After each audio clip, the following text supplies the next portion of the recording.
What are the easiest WCAG requirements to implement early in a web project? Web accessibility should be considered at every step of a project cycle, from design to QA. Although the difficulty of WCAG success criteria can be subjective, the following are a few criteria that can be implemented without much technical knowledge from the beginning stages of a project. WCAG 1.1.1 Non-text content. Text alternatives. Ensure all meaningful non-text content, like meaningful images, presented to the user has a text alternative that serves the equivalent purpose.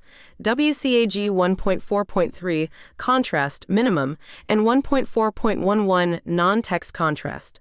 All meaningful text, symbols, and interactive components in every state, like focus and hover states, meet contrast requirements. 1.4.1 Use of color. Color should not be used as the only visual means of conveying information, indicating an action, prompting a response, or distinguishing a visual element.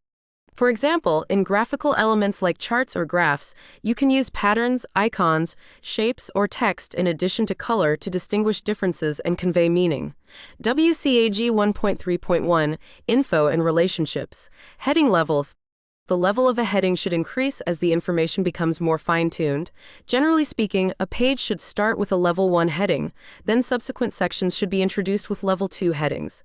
Subsets of information within the sections introduced by Level 2 headings should be introduced by higher-level headings. 2.4.4 Link purpose. Make sure that links have meaningful text that indicates their purpose. Avoid vague terms like click here and describe what the link leads to, for example, read the full article. Accessible web. Web accessibility made simple.